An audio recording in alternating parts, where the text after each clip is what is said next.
Greetings, everyone. Welcome to Schoolstone, your Sunday afternoon THL match show. I am Lotus Knight, one of your casters and your stream operator for today, and I am joined by the one and only Wild Nine. Wild Nine, how are you? Doing good, doing good. Glad to be here. Yeah, this is going to be a fun one. We have quite the show prepared.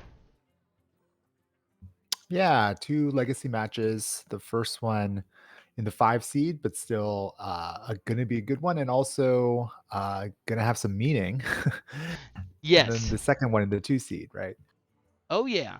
Our first match is going to be Saku versus Kotomura. So Saku, the perennial stream operator slash great guy that I'm very excited to see him play Kotomura. He was crazy in our hero team last season, help us or was crucial for us to winning the title. So really looking forward to seeing him perform today. Kotomura has been just a fixture of Chaos Theory and really good player. He's been in THL, I don't know for how long. Tell me a little bit about, do you know these players, Wild9? What is your thought? Have you ever played with any of them? I have not played with any of them. I know that Kotomura was it last season was on a pretty hot streak. I feel like his name is in the PPR rankings every couple seasons. Yes. I don't know. That's my general sense of Kotomura in the 5. Yeah. I I've seen him be insane in Heart Center many times just by noting how much he's won. And Right. Yeah. Exactly. I'm excited to see his performance here. We have quite a lot prepared though, so I want to start just with a few warm-up questions for you on this match. Do you know what is the general state of AFG versus Chaos Theory, and how much does this match matter? Yeah, so basically, Chaos 3 is up 3 matches to 1. So Sure, overall, they've already won 3 matches, which normally means you win the week. But Saku has a chance if he sweeps this one, I believe, to get a tie. So if Saku goes 3-0 here, AFG will tie with Chaos Theory. Any other sure, result basically will allow Chaos Theory to win the week. sure. Now, when we're looking at this match, if we're talking about Chaos Theory wants to win the week just with a basically scoring as many points as possible and letting their opponent score as few as possible. Now, what do you think is going to be the ban here? We have a mage, a priest, a shaman, and a warlock versus a hunter, a paladin, a priest, and a shaman. Any expectations on what we're going to see from these teams? Is warlock just always the ban, and that's what we're going to see here one more time? It's interesting. I know a lot of people are heading down that route, but even if you look on THL this week, I do feel like a lot of people are also going for a shaman ban more often now. I do Yes, think that Saku could decide to go for a shaman ban. He clearly has a more aggressive lineup, bringing both hunter and priest. So probably, of course, face hunter and shadow priest. The paladin too, most likely I imagine at least a secret pally, which means that in some sense, like these are all decks that generally fare better against the quest warlock or the handlock sure, versus like a quest shaman, right? A quest shaman is generally very good at dealing with aggro, has the perpetual flame, things like that that are very difficult to play around. So I kind of expect a double shaman man here. Although on Kodamora's side, I was kind of looking at it. It seems like he could ban shaman, which is reasonable, but he could also ban something to protect the mage. I think out of all of his classes, the mage class is the one that's going to have some trouble against a very very aggressive lineup. So sure. he could ban the weakest matchup that his mage has, which is probably Shadow Priest. I mean, the differences here are fairly small, especially if we assume that that shaman is like a aggro Ellie, shaman, because that obviously is still very advantaged against in that matchup against mage. Okay. Yeah, I kind of, if I'm looking from Saku's point of view, Saku has the aggro lineup with Priest. Can we call Priest an aggro class now? Is that fine? I know, right? That's a thing now, I guess. Yeah, It's face priest. it's Face Priest. So we have the Face Priest, the what is that? Is it a? It's most likely for Saku the Secret Paladin, the Aggro Hunter, and he could even go the Ellie Shaman way. So, or Doomhammer, just go face a Yeah. lot. I feel I like. do think Oh, go ahead. Yeah, I was gonna say I do think it is Doomhammer. Well, I don't know. My feeling, I'm obviously biased because the way I've been approaching a lot of mage brings in Legacy is to just kind of try to target it out. And Doomhammer Sure. is just so good against mage, right? Like there's not Oh much they yeah. can do. They can't stop the damage.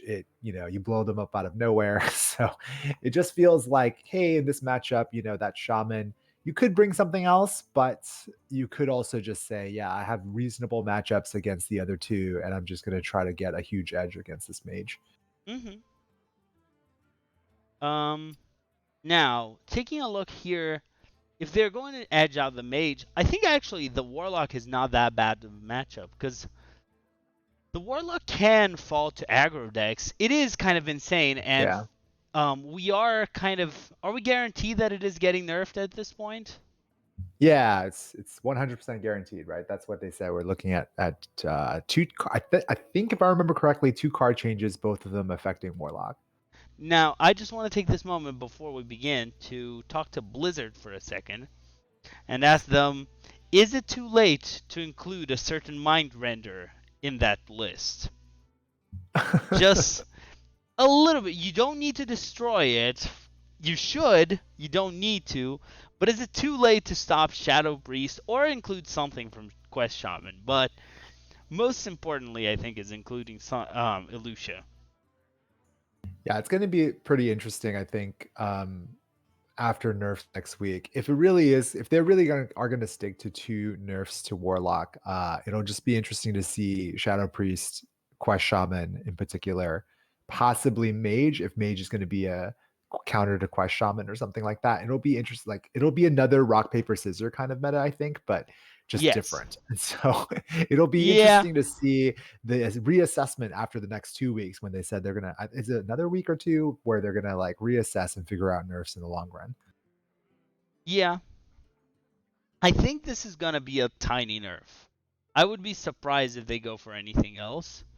They might, but I would not bet anything on it. Um, Yeah. I don't yeah, that's a really good question how they're gonna nerf, right? Whether it's something to the quest of Quest Warlock.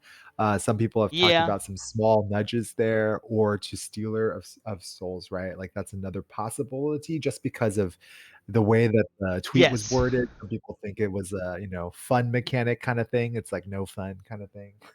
I think my guess, if I'm Lotus just betting here, I would say it's likely one ban to each. So I think Stealer gets destroyed because that deck's not fun. There's no reason for it to remain around. It's so unfun to play against. And I don't think people would fight for it as much as they would for Delete Giant's Warlock. But Right. I think they're going to retouch the Giant. I think the 9 mana might not have been enough. Yeah. I would not be Yeah. surprised if the Giant becomes an 11 cost card. Yeah. Yeah, I do have that feeling too. 11, especially in a world where the quest exists, right? Like you're getting so much discount from Yes. that quest that 11 just feels like even and going beyond 10 even feels fine, right? For the most part. Yeah. Um Yeah, it'll be interesting to see what they do with that. I think all of those are possible. I honestly think the other one, oh gosh, I'm so bad with the 4 mana deal 5 to the board card. yeah. Soul Rend, right? That also feels like if you do something with that, I don't know if bumping it up to 1 mana is even enough, but it just makes it so that the deck is a little bit weaker against aggro. Right now, I think the hand lock in particular is just too strong against aggro and can also go to fatigue. So, but if they're only making two tweaks, what are the two most important and most kind of and they have the stats for this, right? Because it may very well be, like Mhm. you said, the Flesh Giants that take games where they shouldn't, or where they can Yes. even counter pressure, things like that. Those really bad feeling swing turns, right? Yes. Certainly seems to be a good target for nerf. Yeah. I think a lot of it is going to boil down to healing for this time, which is usually not that Right. much a thing, but There are a lot of cards that just feel like you lost the game the second you see it, and I don't think they Yeah. like that. The Giant being one of them. It's like a 0 mana 8/8 at any point in the game is dangerous, but at turn 5 or 6, um, it is pretty crazy. We do have their bans. Now, Saku's ban is no shock for anyone, I think. If you were accompanying us, I don't think it's a huge surprise that the Shaman was banned for Kodomora. Saku does not want to face Quest Shaman. Yeah, that makes sense. Now, here's the surprise. Any guesses on what the ban for the other side was? Last second guess. I would have said shaman, but the other possibility would have been priest in my mind. Okay, it is not. It's the It's none of those, huh? Paladin. Yeah. I mean, the thing about Secret Pally is that it's just good against all of these decks, Yeah, but I just yeah, I don't know. Maybe I'm trying to think if that means anything for any of these decks, if there's some kind of, because this is closed list, but I don't think so. I think he probably still brings, Handlock and a normal mage and Shadow Priest, right? It's just yeah, that Pally is just has really good win rates against all of them. My only concern with that ban is that it is one of the closer-ish matchups for the mage. yes, Mage is not favored against Pally, but compared to Priest and Hunter, the Pally is a little bit softer, I would say. So it's interesting because maybe, how is the mage going to get through, I guess, is the big question in my mind. yes. I agree. Mm, But yeah, honestly, high roll mage like just wins. So yes. so if you roll high roll with the mage, it's fine, right? Every matchup is very, very feasible. And the thing is, Mage does that. It's not that rare for Mage to high roll. Exactly. The kind of thing that I've done before. I lost today as Shadow Priest against a Mage. Um, Yeah. yeah, it does happen. Let me just, while we're starting, I'm just going to send everyone that we're at live. All right. So it looks like in the first match, we have the mage for Kodomura against the Shadow Priest for Saku. Yeah, so Kodomora trying to get that Mage out of the way as fast as possible, or give it the most chances to win. Right away, this mage has a tech in Spice Bread It Maker, which is does. very interesting. It has seen a bit of play. I mean, it's a good tech specifically in this matchup. This is the best matchup for such a tech. It's interesting. Yeah, I have not really seen it. I haven't really seen too many lists with it either, but it'll be interesting to see if you can get there. I guess it depends on what else he's playing.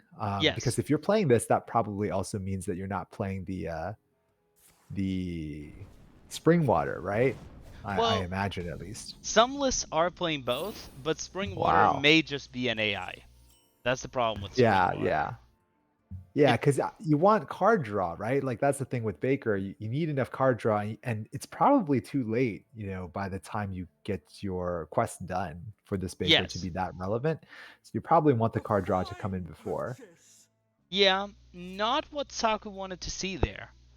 I think Yeah, it's kind of one of the worst options, and having to trade twice, I don't think you wanted. Also, Saku is using the maybe a little bit more antiquated list where you still play Thrive in the Shadows Mancrick. I think most lists now are transitioning to Gandling style.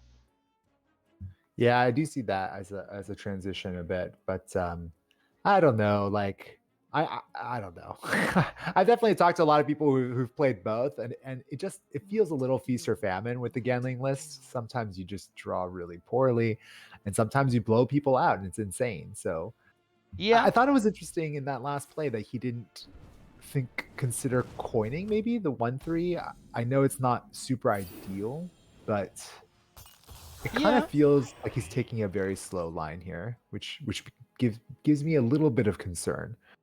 I think this is the pop-off turn. Now, I don't Right. even think Neophyte comes in. I think this is actually a double one drop into coin wriggling, but just playing the Cult Neophyte into the wriggling That's pretty good. It buys you a turn. It can get Raised Dead, which Raised Dead in Neophytes is pretty good versus Mage. Yeah, this is an interesting line. I was kind of thinking about some different lines as well, with the attendance, but I think it makes sense. Like the cult neophyte makes it a little bit more awkward on turn 4. And like you said, I Mm. like that idea of getting the raised dead or getting them in the pool. Yeah. Saku has drawn the Benedictus in his hand, so that's not great, unfortunately. No. Um, that Raised Dead might come in later. If I'm Sako, I just want to slam those two attendants Yeah. and maybe thrive in the shadows for a Raised Dead for the future. I don't think you need to ping them in the face right now. You're not in that much of a rush. Yeah, even though he's kind of had a slow buildup, the truth is that Kodomora also has a pretty slow hand. I mean, at this point, going into 5 mana turn, you kind of want to have completed your first quest. Yes. He's only got arcane left, and he doesn't have an arcane spell in hand even. So it No. probably feels pretty bad for Kodomora as well. So we started. Oh, he's not playing Ugh. the attendance. I kind of agree with you there. I think the double attendant is really strong in this position. I think so. Even though we do know this was actually going to be a full clear, I am fine with that because I'm just going to raise dead and keep doing bizarre locking you out of the board stuff. Um, Yeah. yeah. Plus, I feel like you force your opponent to have to figure out how to Yes. clear, like what to clear, right? Like if you have those 1/1s, and plus they're in your pool, and they're not a bad minion to have in your pool either, Not right? at all. Not at all. Now, you could go double Neophyte and even play a 1/3 here, which I think is actually pretty good. The double Neophyte is very strong because there's it just makes it so awkward for your opponent to clear. Yeah, I agree with that. I mean, you saw him use 2 big fire spells too. Oh, he's really using this hero power quite a Yeah, lot, he's been milking that hero power. Not gonna blame him, but I don't think you need that much. This is more of a tempo match that, at least right? for now, you can go for tempo. Yeah, I do feel like he doesn't have to. I mean, I was just gonna say, I mean, I don't feel like he has to be so conservative with his resources. It does feel like he's trying to Yes. bait out removal over and over in a way. But honestly, it just gives your opponent more time to complete quests, which is not really what you want.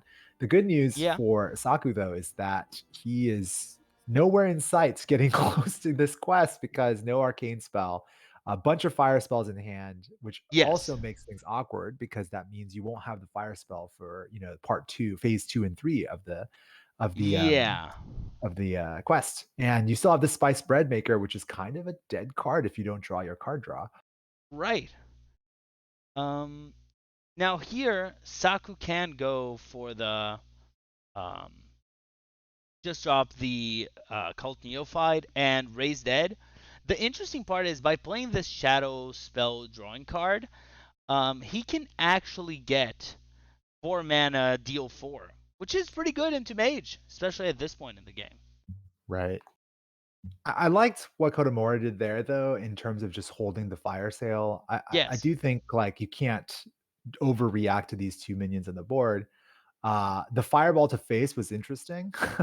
It Yeah. represents the idea that maybe we can try to burn you, but it's going to take a lot, right, for that to happen. Yes. That's true. It's not going to be that easy, and unless there's a perfect draw. But remember, they haven't even finished their first part of their quest yet.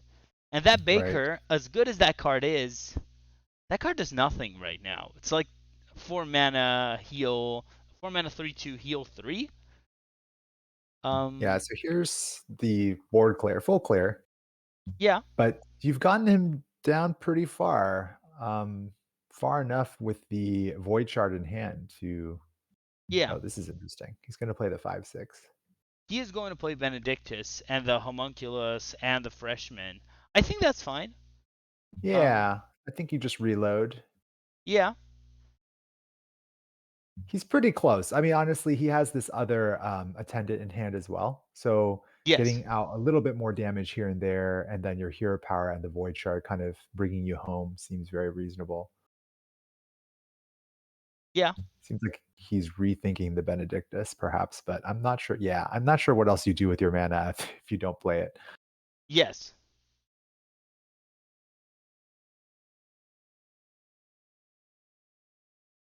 I feel like Saku feels a little bit stressed from the board clear just now. Yeah. Oh, Um okay. So suddenly, Kodomora has some life because of the ice barrier and the flurry. Although yeah. awkwardly, it doesn't go well together. But And the problem is, are you ever going to finish that quest? Like, is I that know. just decoration at this point? It's shocking that he didn't get an arcane spell since this is turn 8 and he's got no arcane spells. None. None. Not even one. Very shocking. I think there was a little bit of maybe I don't know. I don't know if it's a misplay, but I kind of feel like Spice Spread Baker goes down here before you play the ice barrier, just Um, because it's something, and he's just going face. That's very interesting. yeah. This is Now, pretty dangerous. it is pretty dangerous, but the Coulter and Chaplain actually is a good card here. You can play Chaplain, you Yeah. can play the 2 mana 2/1. I don't know how much you respect Burn to not play the Void Touch Attendant. If I I see what you're don't saying. Yeah, I don't mind holding it and saying, "Look, you've been burning me the whole game. I don't know if you have the burn, but I'm not going to take the risk." But at the same time, this is so much damage you can just start shipping here. Yeah, it represents a two-turn lethal even with the frost, armor, and you've Yes, seen 2 fireballs, I believe, right? So, at you that point, have. there's not a whole ton of burn. It would really take quite a lot to get there. I agree. Plus, that Void Shard is getting tastier and tastier. Now, there it is, the arcane spell that has been Finally. missing. I do Um, feel bad for Kodomora. That's a pretty deep low roll, I would say, yes. but you could argue some of this is also deck creation, right? The 2 spice bread makers are interesting techs that end up not even seeing play, the whole way through Yeah, and could be I'm not exactly sure what list he playing and what, he had to sacrifice there, but I agree. Now, you can use this to kill both of them. You can kill the 1/3 and the 2/3, and you can even flurry to say, "Here, I'm going to try to buy time." If this flurry doesn't land on oof, the Benedictus, oh, this is a problem. that does feel pretty bad. That is lethal, Yeah. right? Oh, no, it's Um, close to lethal, not quite. it's really close. You could just trade honestly and say, "I'm going to try to find lethal or Lucia." Remember, Lucia wins the game. That's just a fact Right. now. Um, yeah.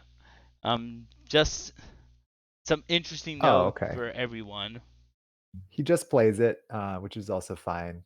Yeah. Yeah, this is a pretty safe route. You clear the magic, the spell damage. You just go face with everything else. Yeah, Yeah, you know they only have one card. You don't want them to cram session you out of the game. Um, Brain Freeze is not it. The yeah. it's the Aggro Priest does get through in our first match. All right. I'm very curious whether Kodomora keeps queuing this mage or not, because there's some part of me feels like you I don't know. This is kind of like game situation, right? Like he just Yes. needs to win one to get Chaos Theory through for the week. Um, and playing mage over and over against the lineup that's pretty anti-mage is risky. Yeah, I agree. I don't know how much you want to keep just going with a mage against this because you want to get some points if you can't get completely through. Right. Well, one point is all that matters. All right, so we do see the priest coming into play against the hunter, which is a favored matchup, generally speaking, for the priest. Yeah, the hunter is class that honestly has fallen a lot recently. Before it used Right. to crush Shadow Priest, but it's not the case anymore. Pretty sure the Priest is favored now. Yeah, and he's got a pretty nice opening hand here with 3 1 drops, including the tour guide. Oh, and a Panthera on top of that to follow up. Yeah, there is a Wolpertinger on one. A Wolpertinger into Initiate is really good. An Initiate on one is not a good play into Priest because if they have Tour Guide, the game's over. Right. It's a question of how he wants to navigate this. I Yes, think it's fine if he wants to just play the 2 1 drops, hold the tour guide, and coin that out next turn. Well, okay. Or just I kill it now. Yeah, do that's fine really as well. like it. I think the good reason to play Tour Guide here is because of Adorable Infestation. Right, right, right. That's a good point. Like making sure that can't be a 4-3 really helps. Now, Yeah. is that a card that makes your face Hunter? The whatever ectoplasm ooze or whatever the name of that card is? I think I saw Saku do this last night. I'm not 100% sure if that was where I saw it, but it's a strange card to be sure. I kind of imagine, especially perhaps into the lineup that he's facing, Sure. um, that you would see the geez, see, so bad with names. The Fell Reaver, the 5/4 thing that Yes. Storm. Oh yeah. I don't know what this is taking the place of. That my guess is it's taking the place of something like that. This Sure. does, though, interestingly fight for board, depending on what comes out of this. Like a 2/2 Divine Shield, a 2/2 Poison, even in this situation, could be meaningful. Yeah, even lifesteal might be good here. Right. So maybe in this matchup, like I haven't looked at stats whether this card is better in this matchup for different reasons. It's possible that he's trying to shore up some weaknesses against Shadow Priest. Sure. Maybe It Ron. does.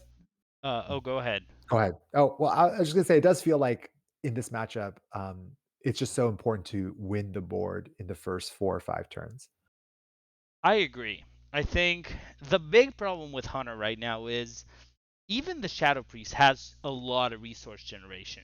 It has Raise Dead, it has the tutor for Raise Dead, it has just quite a few cards that generate more cards. Well, Hunter doesn't actually have that much still. That's always been Hunter's problem. And I think a lot of this matchup goes this way because of that. Just Yeah, there I is think Shadow. Oh, go ahead. oof. No, yeah, I think that's a big part of it. Like your ability to really swing back the board is rough, and you really want to get some chip damage in the first phase of the game, and then Yes. after that, it's just off board damage from there, right? But Yeah, against the Shadow Priests, they play so many low drops that it's just really tough to get the board. I agree. There's just a ton of good aggro cards, and they're small and they're annoying. And your cards, even though Wolpertinger's a lot of stats, it doesn't deal that well with it. Oh, Saku, please be He nice to knows. us. He pointed. So hopefully, um, obviously, he is. He's used to this, right? So yes, spectating. he's free to do it. I will inform him.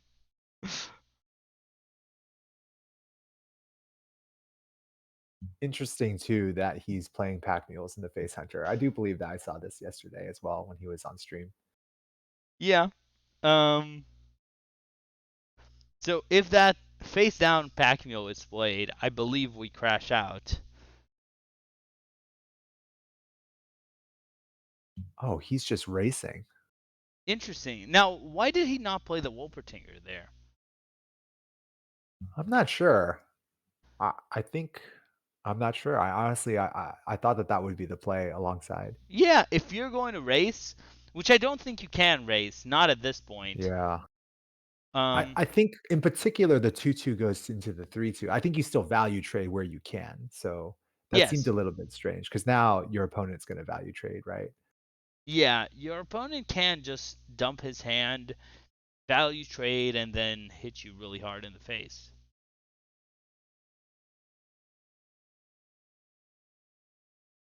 the weird thing is. I would have even killed that 1/1 just to keep I the agree. 4/1 alive, but, you know. I agree. I think they're not valuing a 4-1 that much. And in this matchup, they don't have a ping. It's not like they have Tusk Piercer or um, Hammer of Justice or something like Light's Justice that makes one health minions really weak, or even Demon Hunter's hero power. Yeah, yeah.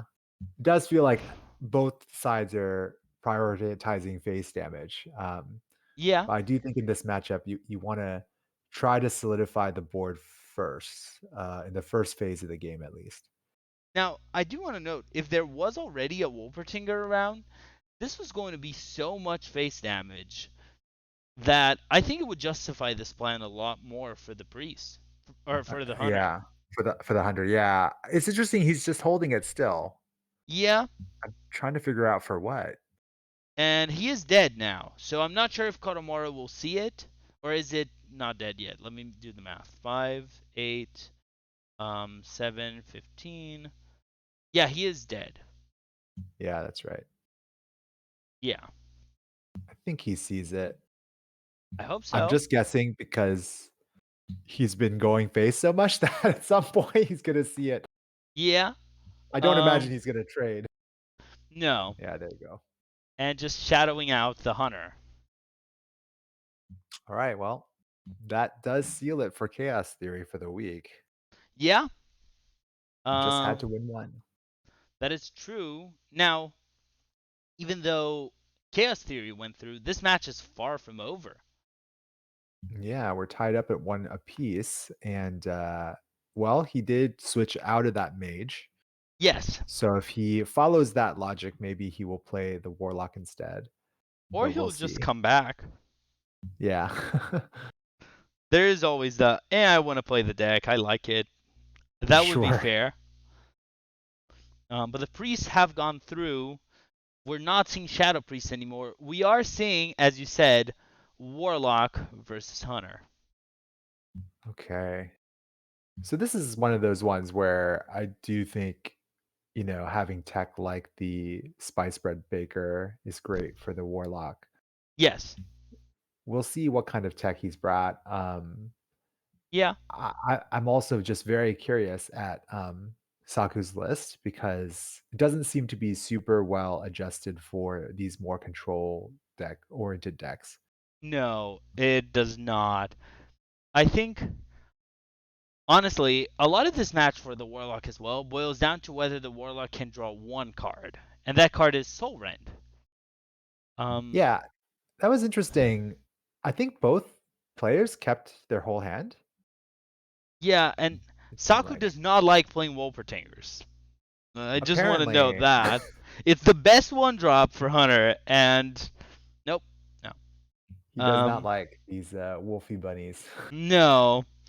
They would be really good here if I can just note that. Yeah, I think that it would have been fine to see that. Nope, Wow. still not playing the for the board. Um, It's like he's playing warlock. yeah, I guess. Just hit that hero power. I don't know. I don't think I agree with this play, but that's fine. I guess. So, the full keep there from Konomura, very interesting kind of play in part because oh, this was interesting. Yeah. He plays 4 beasts, which surprises me. I thought the purpose of the pack mule was because he plays, only Wolpertinger and the Right. yeah, so uh, I didn't think there'd be another beast there because, I don't know. I saw Saku's reaction. It seemed like he was hunting for a different beast. I also don't understand the Viper when you're facing Mage, Priest, and Warlock. Right, right, right. Especially because, let's be honest, at a 5 seed, you don't expect 6D. Right, right, right. And if they are Well, playing 6D, you're pretty happy. this is going to be a very strong turn. Yeah. Yeah, this is one of those turns. Saku chose not to develop the board at all until this moment, so kind of getting punished by Kotomura for this decision. Yeah, he has ways to remove this 8/6 that aren't too devastating, but it's just going to require some mana, which is, I think, part of the problem. I think you just ignore it. You play double That's pack true. mule, Yeah. kill the 1/1, Hmm. and go face with the 3/4. Right. I do like that a lot.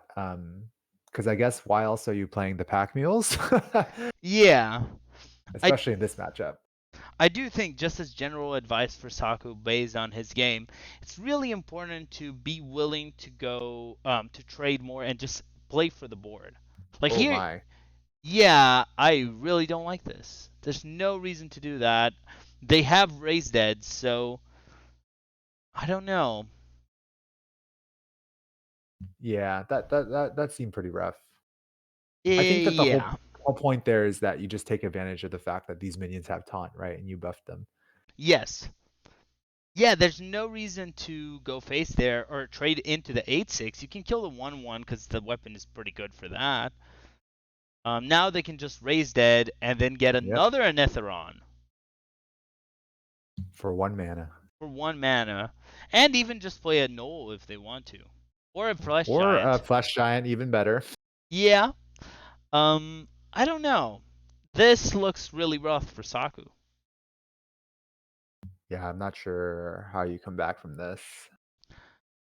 No, I think the mistake of not going for the board is not paying off here because you could have dealt some chip damage early on, and then cards like Aimed Shot, Quick Shot could try to close the game. Yeah, honestly, even the 1/1 playing the Wolpertingers instead of holding them in hand, like, had Yes. some relevance here because he also discovered, with the Warsong Wrangler, he could have just Yeah, buffed them. Because I don't think anything it's in, true. Kotomora's hand would have gotten rid of those 1/1s. No, at least not the first 2 turns. Plus, his plan the first 2 turns is always to quest, tap, or coin backfire. And so you didn't have the coin. I'm pretty sure he would not have done anything about it. Yeah, just gives you the option to go wide on the board when he's going tall too. So maybe you can just pressure him a little bit, Yeah, since he's not going to lethal you right away, even with an Nathron, right? So yeah. Now, here you could just play the Baker into the Flesh Giant to close the game and say this is over. Um, this also closes the game, but it leaves you a little bit more worried about being lethaled out of nowhere. I don't think that's significant. yeah, I don't think that's significant either, just because 6 mana. I mean, maybe we could like figure out what the max damage with Face Hunter is at 6 mana. I don't know if it's Yeah. 16. That's a lot. It does feel like a lot. Yeah, if you can generate flow somehow, maybe you will do a lot Right. better. And with that, Saku is down 2-1. But this is all part of the plan, right? Because Saku just wants to beat Mage. Let's be honest. Yeah, pretty much. This is a lineup built to beat Mage. Now, some tech choices are still weird against Mage, I'm not gonna lie, but most of this lineup was built to target that Mage. Yeah, I don't think necessarily, like the weapon tech, for example, right? In particular, is very odd. But Yes. having more minions, the pack mule seems okay. I mean, like having more minions on the board isn't necessarily a bad thing. Now, I still think you'd rather have 5/4s that go face, but but yes. still, it's not the end of the world. Now, did he cut Rhino? I don't. I highly doubt it. Because earlier too, when he gave an expression, it looked like he was looking for Rhino. Sure. Uh, so I'm kind of assuming it's still in the deck. We haven't seen one though. That's true. But the other thing that probably was cut that would have been relevant in the mage matchup is the oh my god, the 3/2 Oh yeah, Shadow Cry Neophyte. Victor spells. Yeah, Neophyte. There we go. That does seem like he may have cut that to make room for some of these cards. Also, keeping tracking in the mulligan, I Oh feel yeah, like that's wrong. Am I crazy? yeah. No, I do believe that's pretty much always wrong. Okay, good. Oh my gosh. So this mage is has 2 ice barriers in hand. Yeah, and just the perfect ways to counter any early board.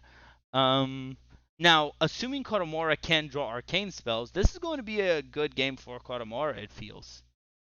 Yeah, the Ice Bear should buy time, which will allow him to hopefully get that arcane spell before turn 8. And Saku keeps not going for the board. It seems like he really just likes hero power. Oh, there's arcane. Hero power and on turn 2. Yeah, I mean, I like it. I respect the plays of going face, but in this kind of matchup, you really want to go for the board a little bit so you can burn them later on. You don't need to worry that much this early. I mean, this seems like an Ice Bear turn. Yeah, I mean, even the fact that he held the tracking, um, Yes, it's weird that he would keep it in the mulligan and then on turn 2 not play, the Demon Companion and the tracking there. yes. And already finished the first part of the quest and the Ooh, second part of the interesting. quest.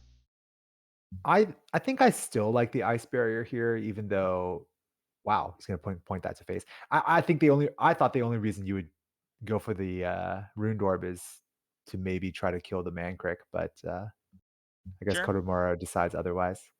Yeah, I just would have liked the Ice Barrier just because it uses all your mana. I And agree. the only purpose for that isn't necessarily tempo, but just to do quest progression more or less, I feel like. But Yeah, he's using all his mana anyway. Okay, this makes sense, I guess, the line he decided to take. I did like the counterspell a lot, just in case you were incapable of drawing a arcane spell. But we Right. don't need to worry about that with the other Runed Orb in hand. Yeah, so he's gonna get this quest done, this phase done next turn, just by playing the ice barrier. Yeah, this is looking like a really tough uphill climb for the hunter here. Yeah, especially since we do know that this mage is running those spice bakers and running 2 of them, Yes. which is a bit extreme. I mean, 1 seems reasonable, but 2 just seems a little overkill, especially, once he gets things rolling, and so because there's no board, there's not really much pressure, and we're gonna see some ice barriers come out, this might be tough. Now Saku just not playing for the board. Um, Yeah, the Wrangler on 4 seems just fine. yeah, I think so. As my general feeling is that it's better to go that way. Also, I feel like in this point you could do a different order, just to see what you get first, instead of trading, because the fire sale is pretty good, and there is a pack mule. Yep. Okay, we don't see the wolf again. Shaku shakes his head, so I'm not sure if the tundra rhino, not the wolf, rhino, is something that he was thinking about or looking for. Okay, he plays 2 pack mules as well, which is also very interesting. Yeah, and does I give his mean, opponent 6 armor. it does seem like Saku. It's a bit frustrating to see the ice barrier come out, and then Yes, yeah, it does. It does. It's just very odd, though. I mean, I think you have to play a 4 on 4 there, so everything yes, being delayed 1 turn is making a pretty big impact in this matchup right now. yeah.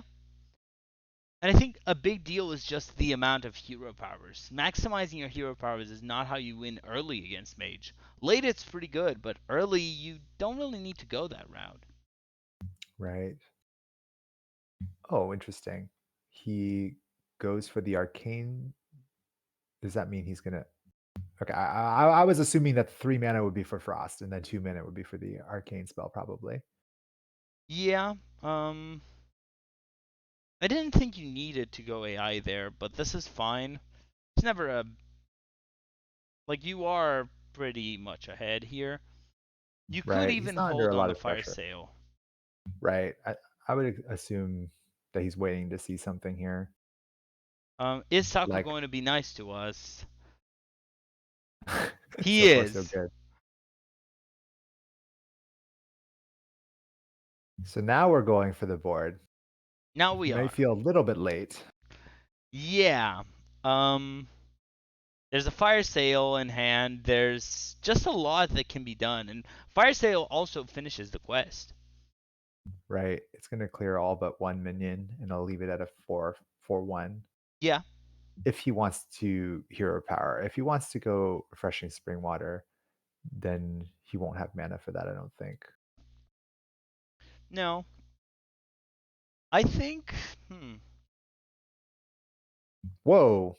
So he's not fire sailing at all. No, probably going for flow. Um, He's not gonna complete the quest then. And I guess fire sale comes down next turn. I guess. Oh, even Wow. the ignite. The space stuff. Both these players like to point things at face, that's for sure. Yeah, they've been. Yeah. Now, Okay, so he does complete the quest with that fire spell. It's just a little odd because he did float 1 mana there, which means that Refreshing Spring Water is fine, but possibly holding that for after Encanter's Flow, that's one possibility. He does have Arcanist Dawnwing now in hand, oh, and we but have crashed. We're going to leave and come right oh, back. right, yes.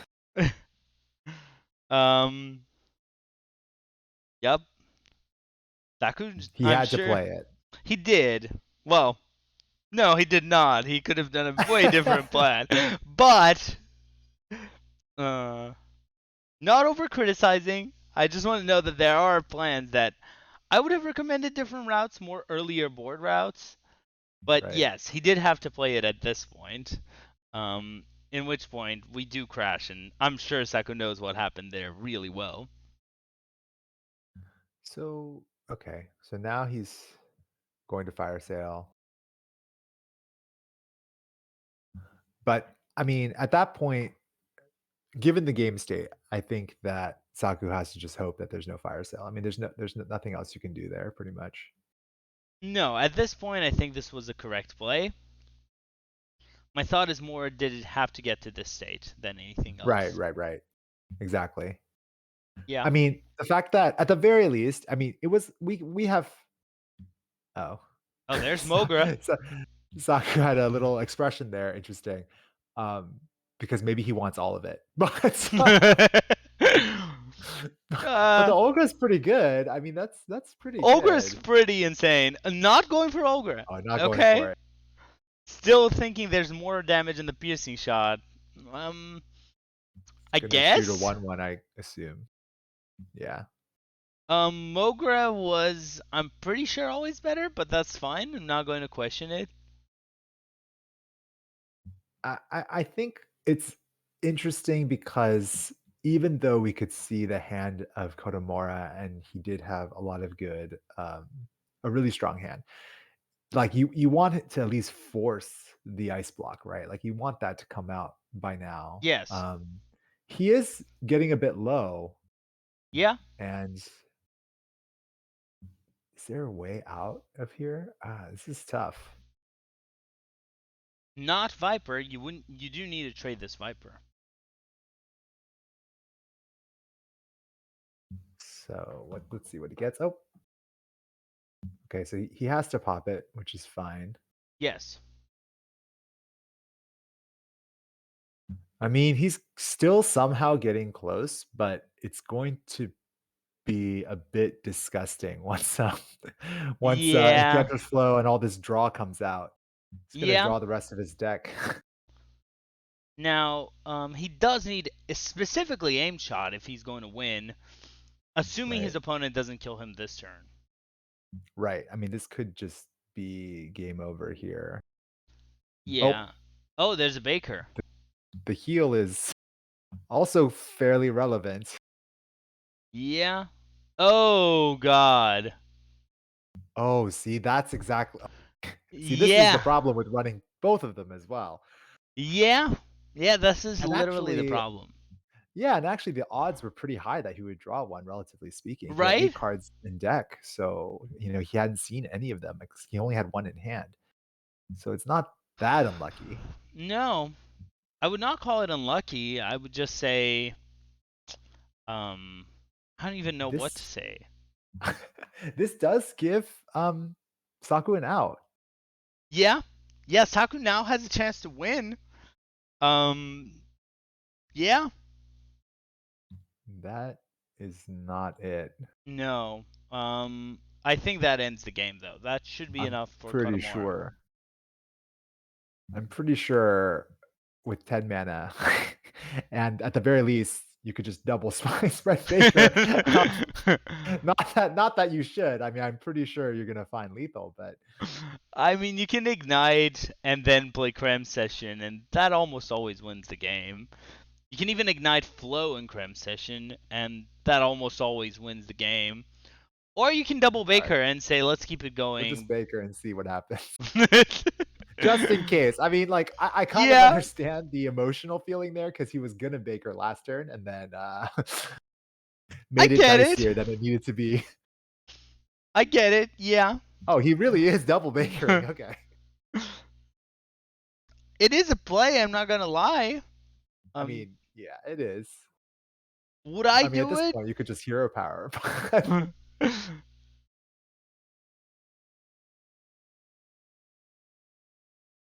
um, yeah, all right. Well, we clear the board. It is another way to win that basically seals the deal. Oh, one card what? off. If that was your last Wow. turn. Oh, Saku seeing it as well. I do think, though, just in general, to give feedback to the players, because that one of the objectives of Schoolstone is to help players improve. I think both players need to think a bit more about fighting for board, though. There wasn't a Yeah, lot in this definitely. match. Definitely in the early parts of the game there. Yeah, And I think something to be said and even having their teams maybe go over some of these lists. I'm not 100% sold on some of the texts that were included in both lists, to be honest. I agree. I agree. So this closes our first match. Are you ready for us to get Kotomora for an interview? Yeah, definitely. Let me invite him right now.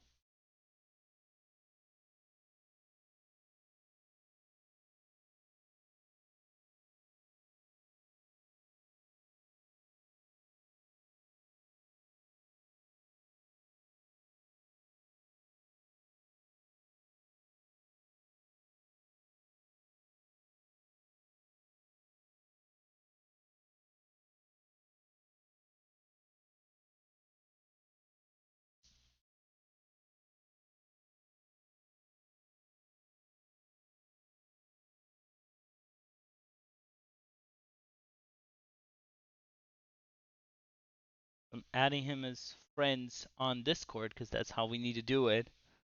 Yeah. And adding him here right now. Hello. Hello, Kodomora. Yep, yep. Hey, Congratulations. congratulations. Thanks. That was that was a fun series. It's always fun against Saku though, man. Like Oh, yeah. we always have fun series. So I love playing that guy. Hmm. That's Saku, great. he had sent me an apology for playing that pack mule, so knowing it would crash us. But of course we forgive him. It's karma, I guess, right? You play the Yeah, pack mules. Yeah, yeah, you lose the close one. I mean, the Spice Baker in Mage was a last minute ad that I just heard someone playing. I was like, you know what? If there's ever a lineup to play it against, might as well throw it in this one. So I threw out a that's bet this true. and threw it in this one, and just I learned not to keep it in the opening hand. I think the first the first game was I was like, do I play this for 2 life just to have a board, or I didn't know what to do with it. So and I didn't draw any card draw until later. So it's whatever. You learn, you learn. So Yeah, it yeah. was good though. Yeah. Interesting. Was Um, Go ahead, go ahead. okay, yeah, no, I was just gonna ask about the Paladin ban to start with, because right off the bat, I think that a lot of people would have just been like, "Hey, it's a shaman, ban it." What was your thinking about that?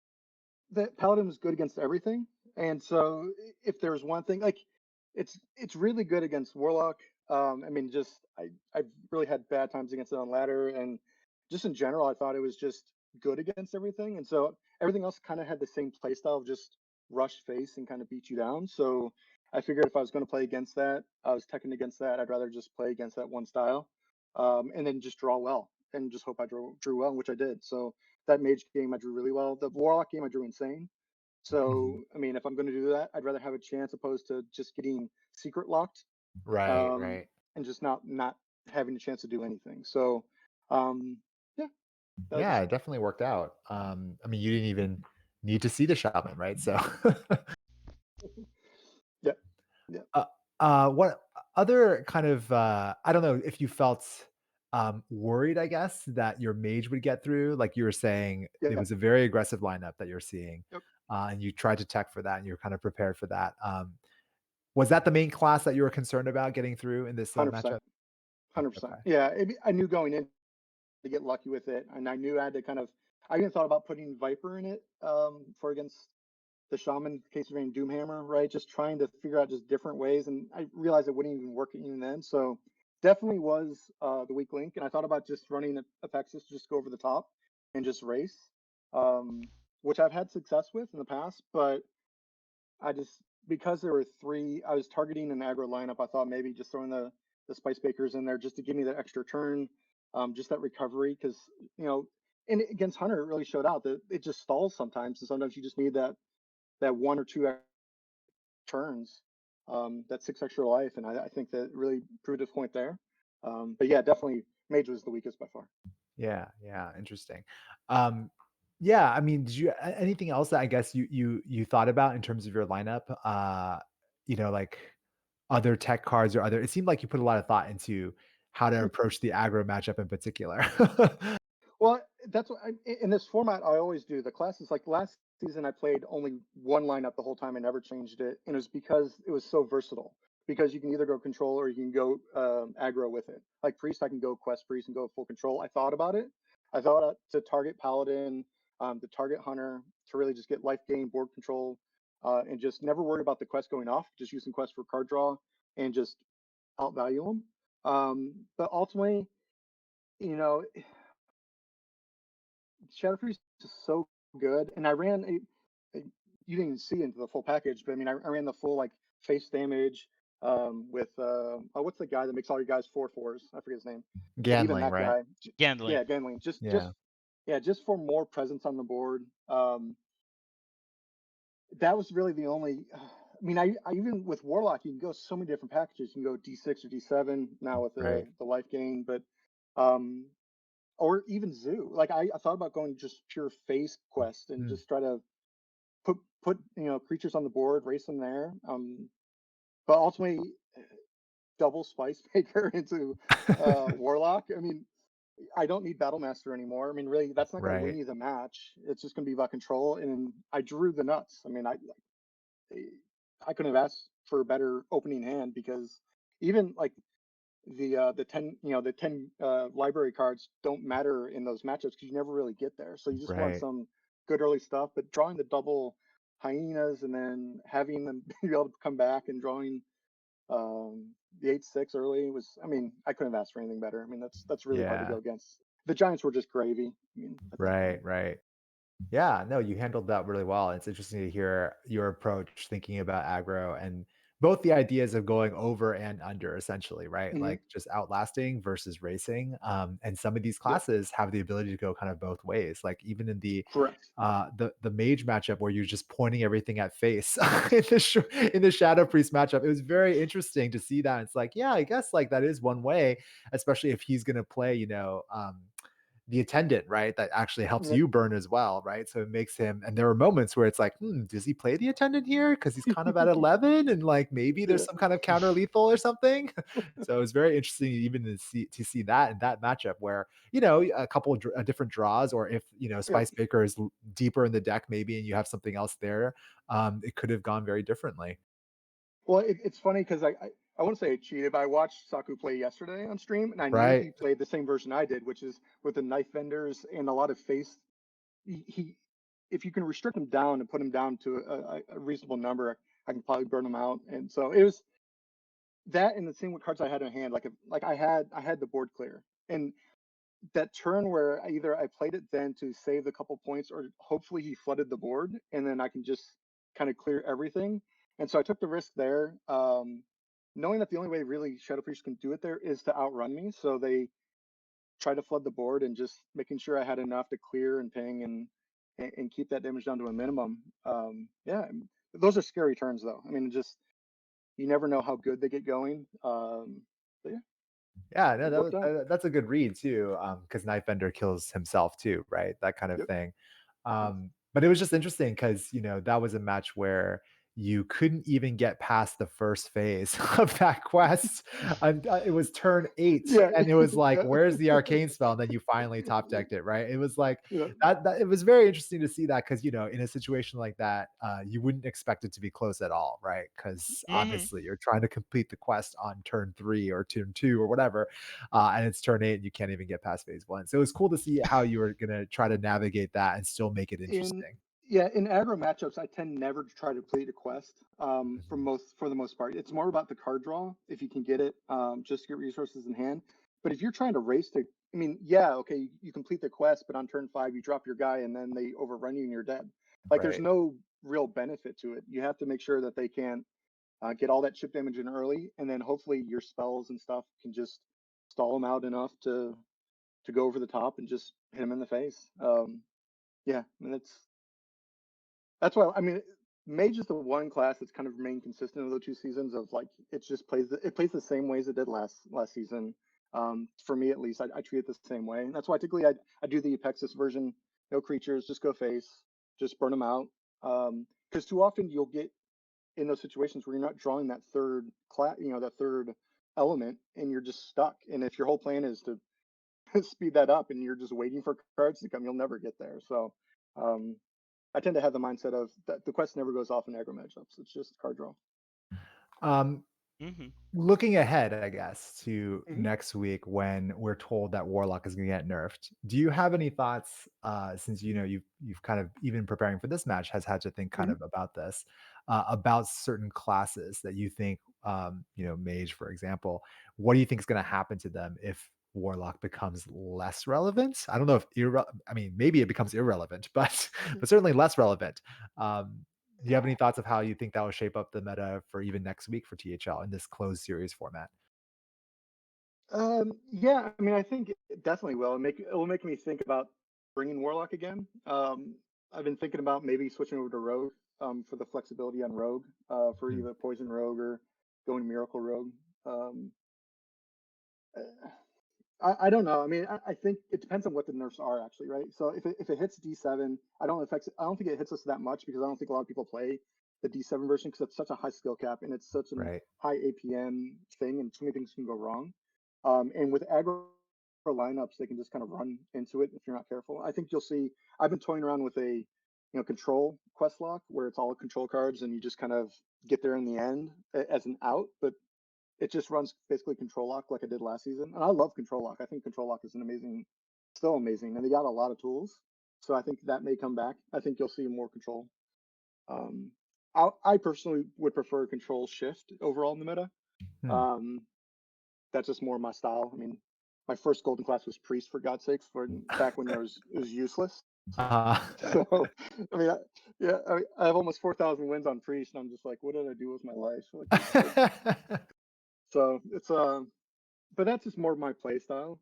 So I'd like to see some different flavor. I think the nerfs have been okay. I mean, the nerfs to Mage didn't do anything. I mean, I don't think it right. really mattered. I think the Dark Lair made didn't really do much. I mean, I think the Sure. shifting of giants really didn't do much. Yeah, it stops a turn 4 giant, but you have other Yeah. turn 4 drops and turn 5 giants just as scary. Right.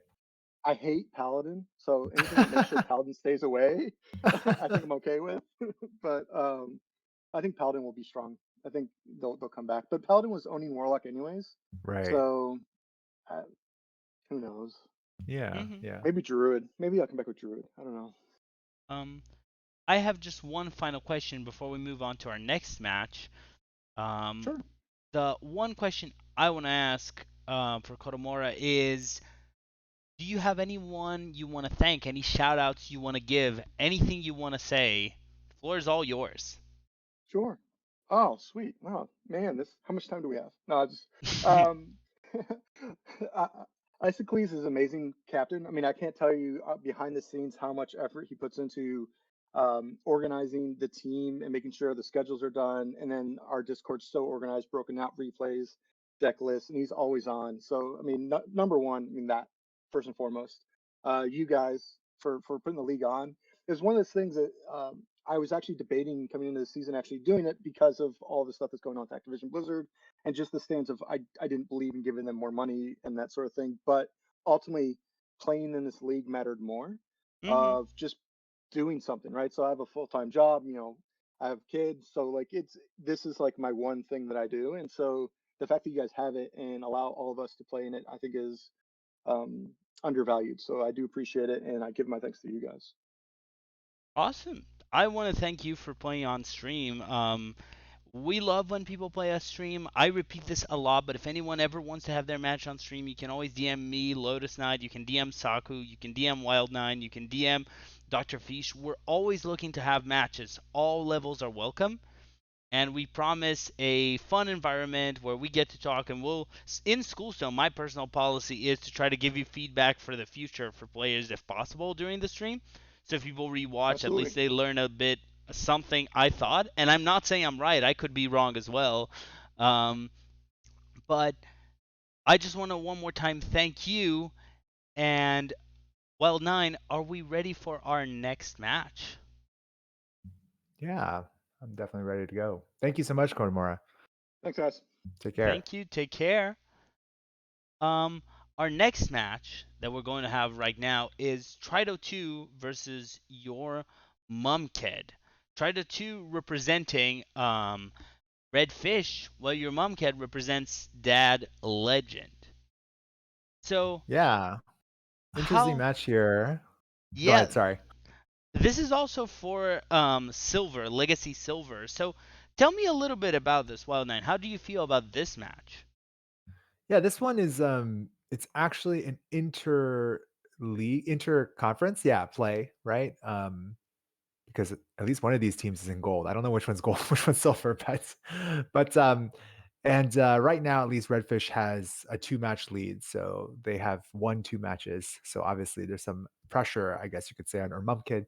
Trido can probably finish it out with a win. I'm pretty sure if he does win this match, it will solidify Redfish's win for the week, which is pretty huge. They're still looking for their first win this first win of the season. And Trido is coming in 2-0, but so is their Mumkid. So we're going to get someone's going to get their first loss. Mm-hmm. And just to set the classes, we have both of the competitors playing the same four classes. So Druid, Mage, Shaman, and Warlock. So it should be pretty interesting to see how they actually navigate these different classes because there's a reasonable amount of flexibility, certainly between Druid and Shaman at least.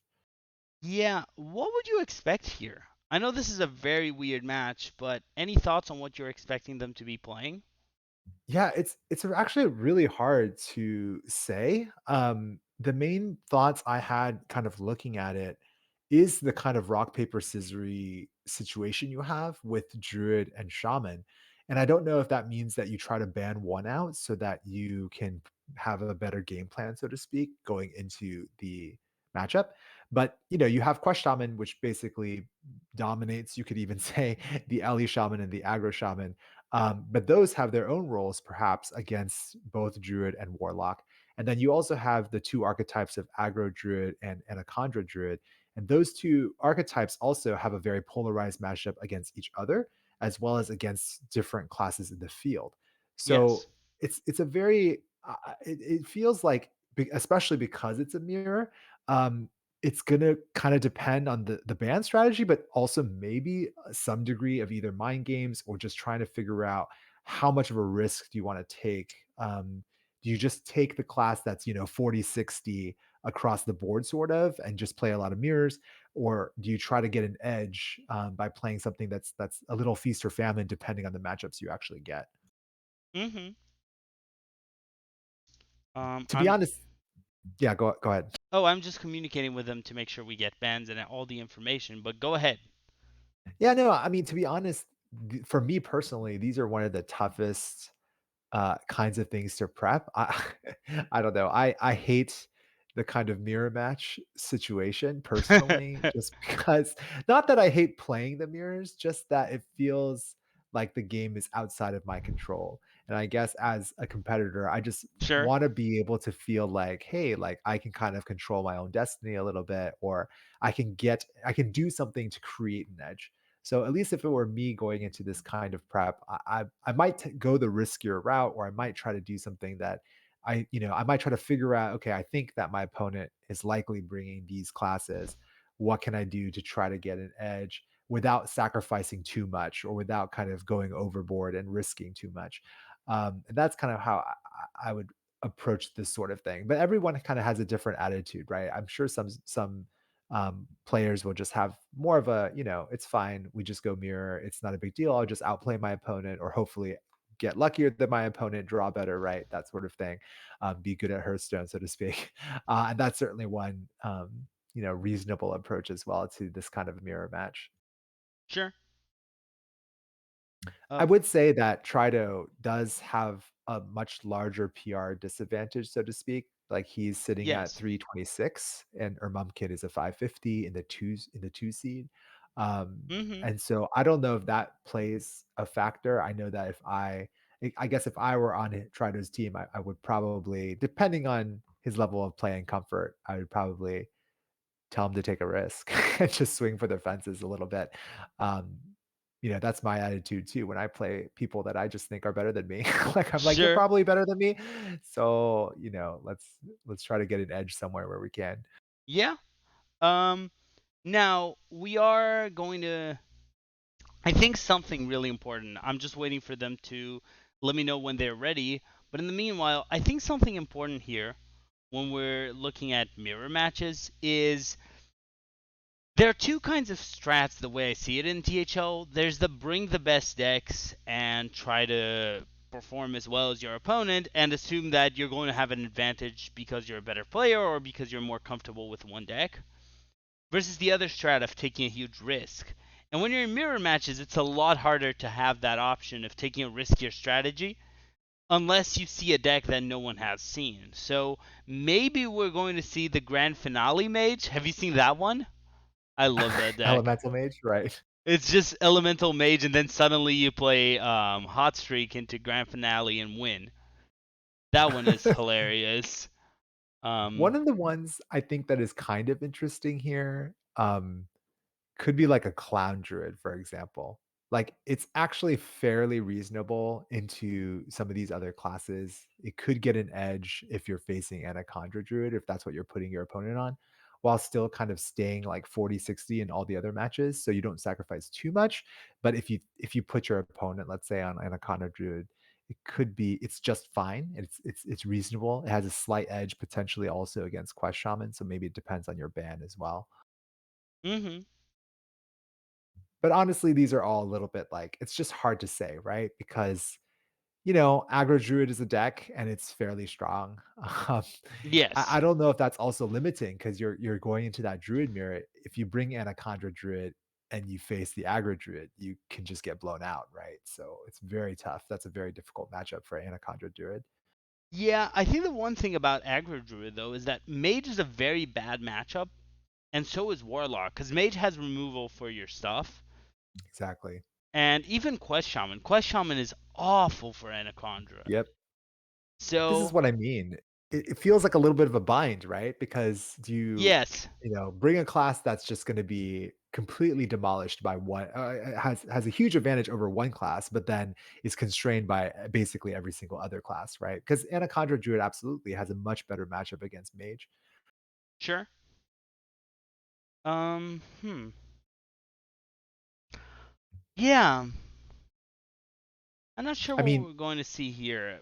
It's there's definitely some crazy ideas, like, yes, I'm I guess it's harder to do because you have a mage mirror, but, I still feel like mage is one of those classes that are a little bit easier. Again, high roll mage just wins, like we saw even in the last series, but, it's one of the classes where you could try to zone it out a little bit without, sacrificing too much here, and you could still do that with this, class makeup except for mage, right? You'd still need that 50-50 against mage, yes, or just Hope Quest Mage finds a way against some of these other classes.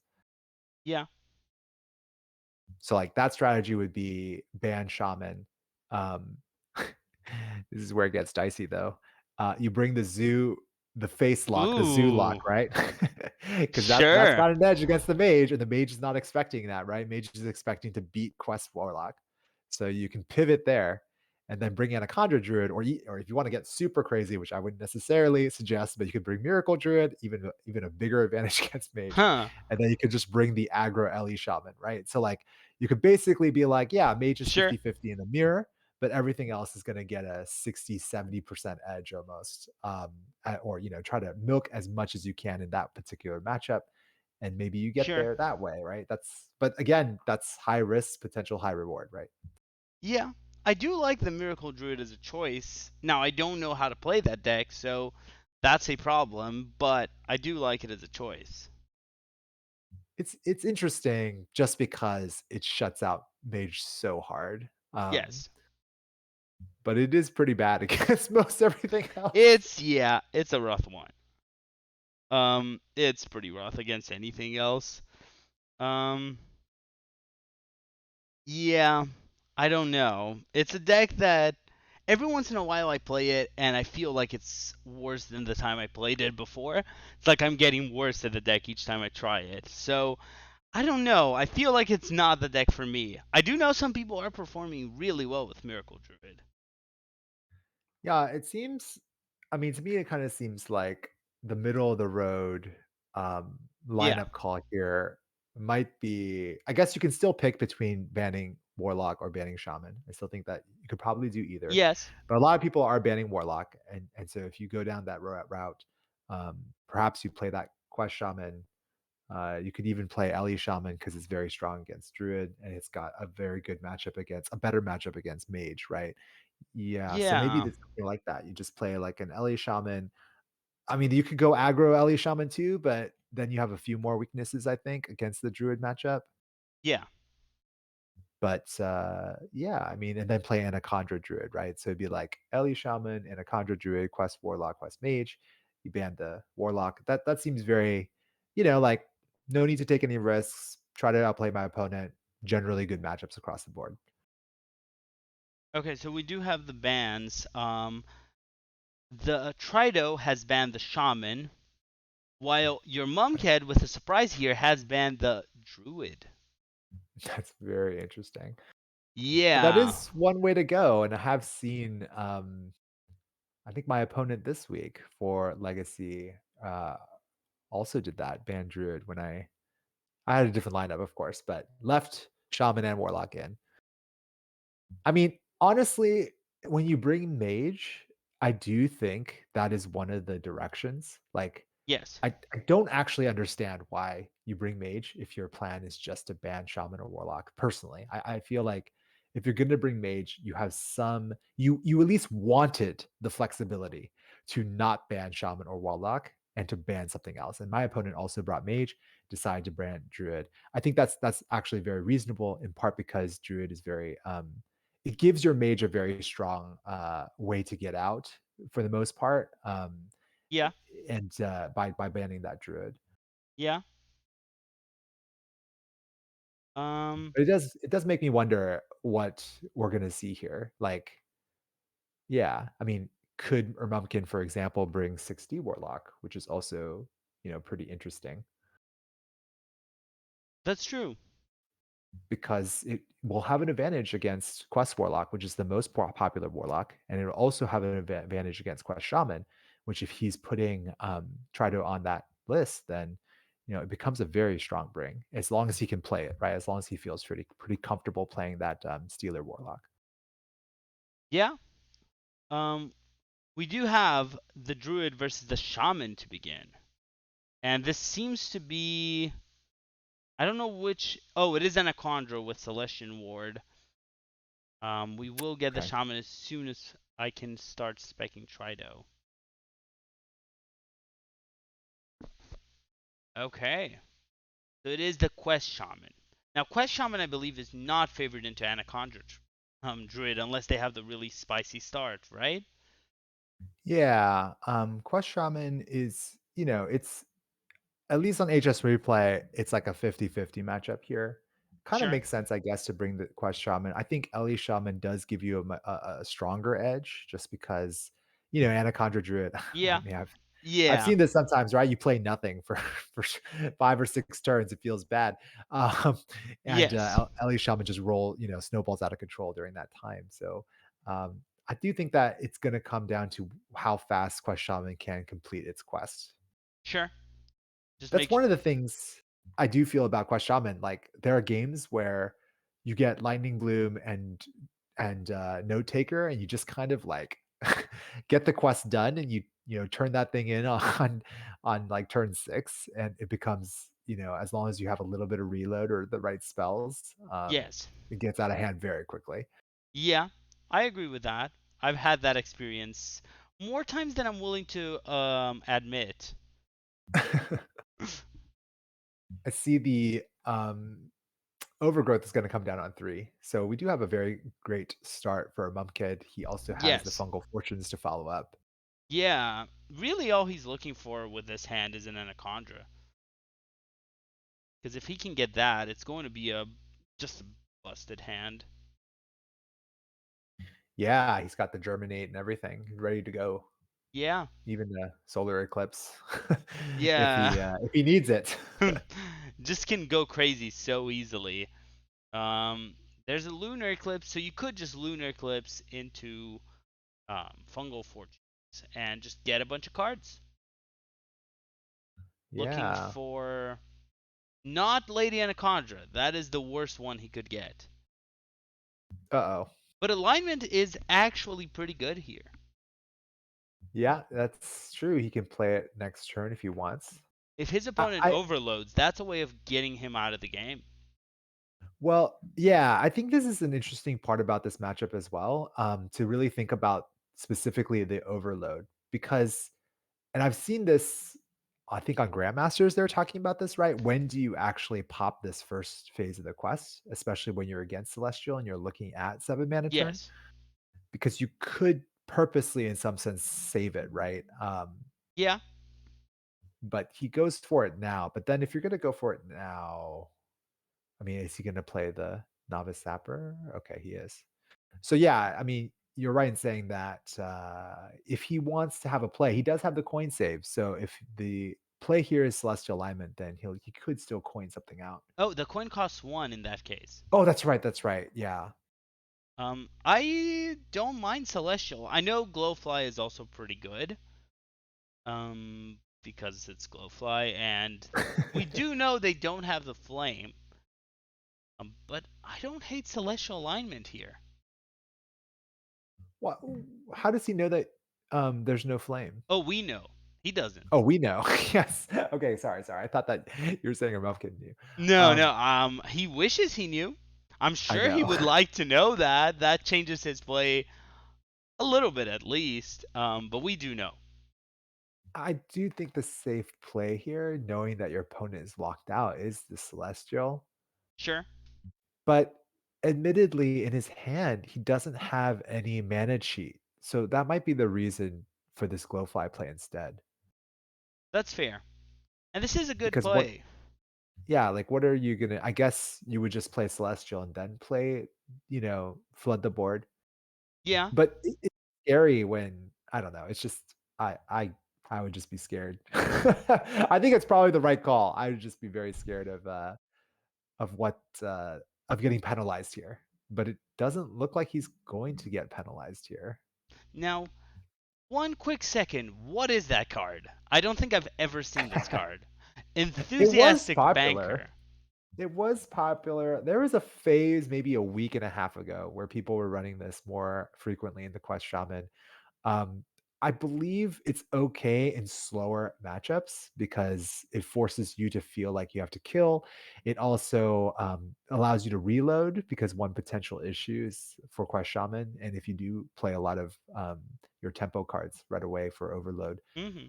you run out of cards. And so this is a nice way to get cards from your deck into your hand. But I don't think it's going to be that relevant in this matchup, especially given his hand size right now. Like he's pretty much fine on card draw, and his opponent has the board. So the card itself is not great in that situation. It's very slow. Sure. Now, a very quick question that I have to ask. is Arboref still busted? One would say yes. It's very, I mean, like I said, like it was, and this is the kind of thing I have to learn to get better at too. He took a risk, in some sense, because Sure. there's so many different things that could have given him a board clear with that Glowfly, but it pays off because he does have follow-up for that. He doesn't have follow-up for Celestial Alignment. He doesn't have a really strong follow-up, and he only Yes. gives his opponent time to find an answer to that Glowfly if he plays it a turn later. And so this ends up being a really good, I have the nuts essentially after this Glowfly, so it doesn't go for the Celestial line, goes for the, token Sure. line and gets rewarded. Yeah.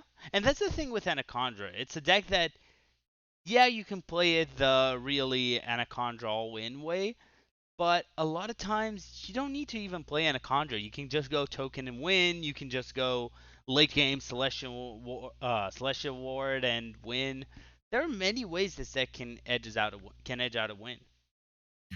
Yeah, especially, I mean, he saw himself discard the Anaconda, right? So I'm not sure. We didn't see the whole deck, so we don't know if he's running like miracle packages or something like that too. So maybe that's part of his thinking too. After just discarding the Anaconda, is that in some Yes, ways the going back to one is not gonna. I mean, it's still strong, obviously for the Druid. Still definitely benefits the Druid, but it's not as enticing, perhaps, as just trying to find another way to win a little bit quicker there, perhaps. sure. But Now, that's something that I just, taking a risk in the right moment, right? When yes, when the hand dictates, I think that's very important. I agree. And it's really hard. It did pay off here. It's really hard to justify one play versus another when there are scenarios where both of them could be right. So the actual argument would depend on us getting our probabilist hats out and actually doing the Right. math, but I don't know that I want to do that in the middle of a match or that I can do it in the middle of a match. Yeah. I know what you mean because, it's like perpetual flame comes down, you're like, "Oh, that's clearly the wrong call." So Yeah. that's, our human, we wanna judge based on the outcome, obviously, right? So, Yeah. Speaking of outcome though, wow. that's a double flow. Yep. Coin flow into flow, and he also has card draw after that if he wants. But one thing to note is that he only has arcane spells in his hand. He does have the wand thief, so he can find something else, of course. But I mean, this is still the nuts, right? Yeah. So, This is double flow. Let's just make sure that's clear for everyone. oh, and on the other side there, Trido's not finding anything of real relevance. Has to use Cram Session for one card in Yeah. order to proc the wand thief, Now, he and can just take gets that fire ignite. spells. He has a lot of fire Yeah, spells and he can just finish so the many fire quest. spells. The first part of the Yeah, quest is over. that is good. He has a frost and a fire spell in hand, so looking for one more arcane spell. Yeah. Does not And get it. yeah, and in this matchup, him shooting his own wand thief there, you're mostly in the mage mirror, killing your own minions as much as you can to avoid people having Yes. to being able to play flurry and being able to play second flame and things like that. Yeah. Um, Mini Mage is actually not that bad in this matchup. The only card they can play is Flurry. Right. Um, at the same time, though, Ooh. I still think you want to keep hanging your own minions as much as you can. And your Mumked does have 2 discounts, so if he can get that quest done, it's over. It's going to be so fast over. Yeah, but he is stalling out a little bit on the quest. Yes. As we see Trido getting the Incanter's Flow in hand, which means that he will also be able to discount once at least, and also finish part two and start working on the Dawn Grasp. Mm-hmm. All right, but Urmumkim is getting some he's getting some momentum on this quest finally, He is. at least a little He's bit. Yeah. He can ignite the face just as a way to get the fire spell out, or even first flame his own minion. He's looking for a frost spell now and Yeah. doesn't find it. No. Trading the Rust Viper is also not a bad idea. You're not going to play it in this matchup. You can just trade it Right. away. Mm, I wonder if he's for sure going to. Okay, he's going to get more tradable minions to look for a frost spell, I imagine.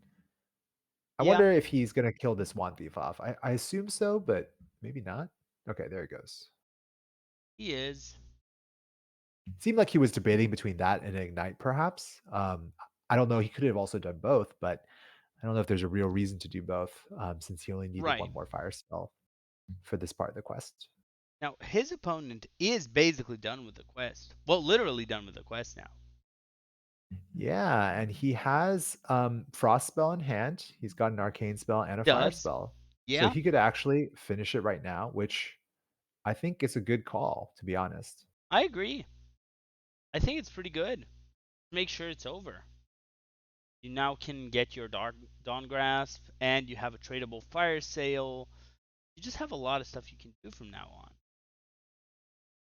Now, a question is, do you want to ignite the face for 2 for free, or do you just ignore that? I kind of think you just throw it there Yeah, just because. I agree. All right, so next turn, you know that this Dawngrass is most likely coming down and should be able to clear anything that comes out too. Interesting. I did not see that really, or didn't really look for it, No, but no. this card draw is very interesting since you are discounted. So, you've already played 2 flows, so this can Yeah, be very strong. yeah, but at And the he same does time, get to the next phase. let's get to the next phase. Is Yeah, this because he's too he's really late? hoping. I know. He is really hoping to try to catch up as fast as possible, right? Like, he Yes. does have so many discounted spells that I think he's just really hoping to get, as much done as possible, and he gets Hmm. close. We're still missing the frost spell, though. Yeah. At the same time, this is getting closer to lethal. Right, he's burning out a bit. He is. That's spring water though. As long as that doesn't hit any minions, and both players are running minions in their quest mage. That's right. Yeah, they are. Okay, he does find some good spells, some good cheap spells to play. He's Yeah. got the flurry too to prevent any of these minions doing damage, although he can also kill them. Oh, interesting.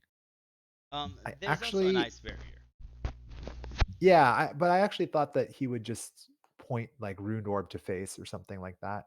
Sure. Just because you gotta discover you're gonna play no matter what, you're playing the freeze, and the freeze freezes 2 minions. So, I mean, yeah, it's Sure. fine. Like, kill a minion. I mean, you can't use flames on the, face, right? So, I understand. Mm-hmm.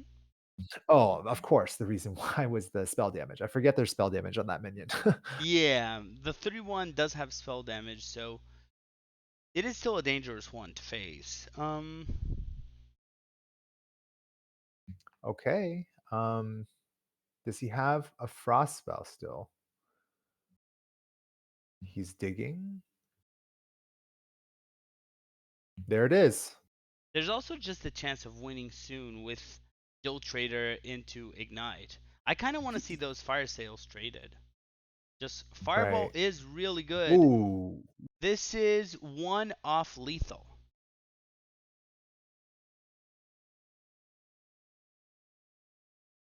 is he gonna go for the spell damage and just burn? Yeah, looks like it.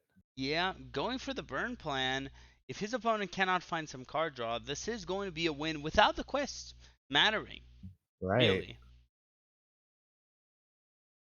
I mean, really good play by our mum kid in a situation where he's going to get outraced by the quest and Yeah, just finding a way with the guild trader and drawing cards and the double flow obviously coming huge in this case.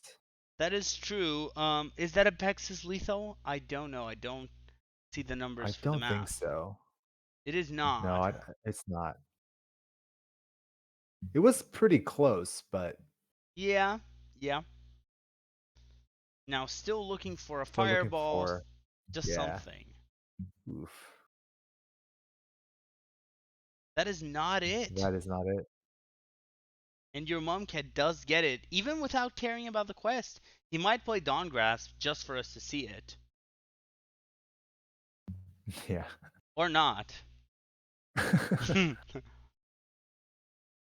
Trado, I think, a little frustrated there, it seems like, just because, and understandably so, like, he got quest done so early, but So just didn't early. draw the damage.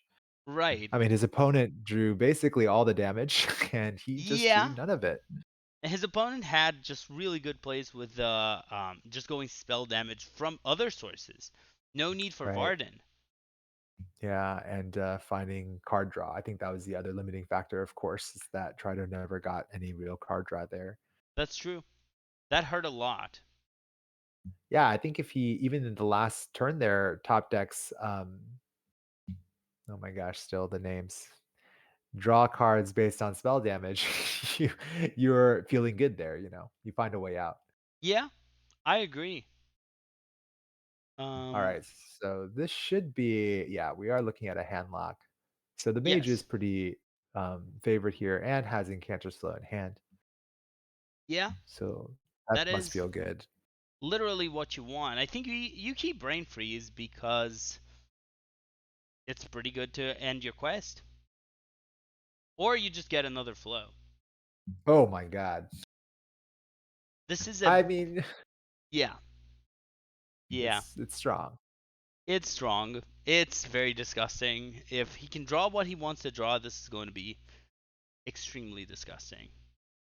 Yeah, this is what I'm learning about this meta, which will be changed, I guess, a little bit at least next week. But one of the reasons or one of the difficulties of it is that you have a rock paper scissory meta already, and then on top of that, you have the high rolls are just so high for some of these popular decks.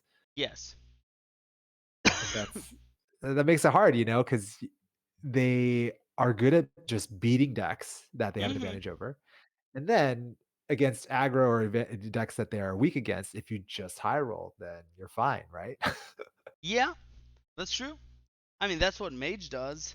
Now, I really don't like this order by your Mumcat. I think you could tap into Tour Guide and not Tour Guide first. Well, I wonder. I'm just assuming he's killing this. That's the reason, right? That's got to be the reason. But if he was doing that, then he could have played Unstable Shadow Bolt first, finished the quest with Unstable Shadow Bolt, and then gone for this later. I see what you're saying. Yeah. Oh wow. Yeah. You're. Oh, He he's just playing it here. I'm wondering also if this is a play to get Flesh Giant down as soon as possible.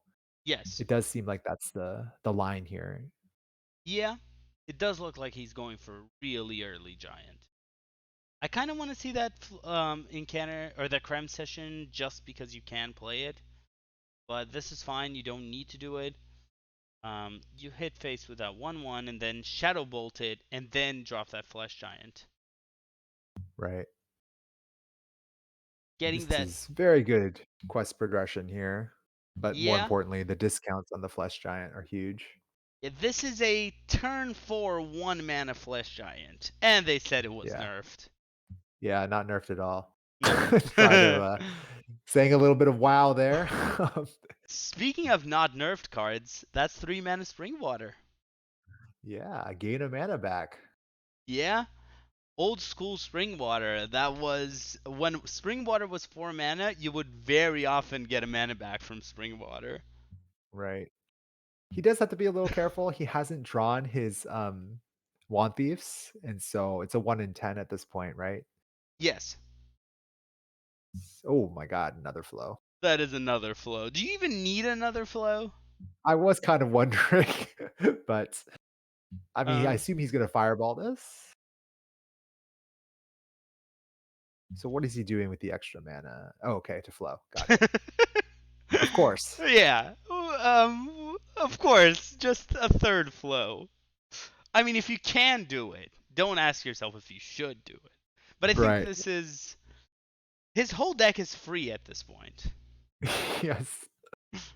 The Cult It's Neophyte funny. does nothing. Nothing. Up to this point, I feel like Urmumkin's been stone cold and straight faced, even but definitely got a little bit of smirk there when he saw the flow come out. Yeah. Now, as long as the Warlock can't OTK with the quest at this point, but this is Handlock. I don't know if he can. Right. I mean, he has the option of playing the null. I Yes. mean, a lot of these cards are just kind of dead in his hand for a while. Yeah. I mean, the Null is a 5 mana 5/4 rush. That's a fair card. Yeah, I think that's probably the play here. I don't think you need to rush your quest progression much. Oh, interesting. He's gonna burst both things down to complete the quest, I think. You can do it. I mean, that means next turn he has it. But Right. how is he dealing damage to his opponent at this point in time? Yeah, it's interesting line because, maybe if he has backfire, but even backfire, it's gonna be 2 turns before you can play it. Yeah, and that's a 0 mana AI. Yeah. I mean, he does have card draw. That's one thing he lacked in the first game. Oh my god. That's a lot of burn for Yes. basically no mana. Yeah, pretty much. Um, Oh, evocations. yeah, I'm looking at that Evo and I'm like, maybe you take it. It's pretty good here. I mean, the other 2 are not super relevant. The Cone of Cold is a thing, I guess. Yeah, sure. I guess you're getting ready for the 5 drop that's coming down next turn. Oh my god. 0 mana AI, sure. Um, Completely legit. There's an Ignite. there's an Ignite. I think you sell the other Fire Sale away. Right. You're looking for a Frost spell that you can play. There's one for free. Yeah, hopefully get one more burn and win the game. That would be ideal. Just another Fireball would be game over. Oh, and there's another Ignite in hand. That Is does leave your that's opponent at one off, one. right? Yeah.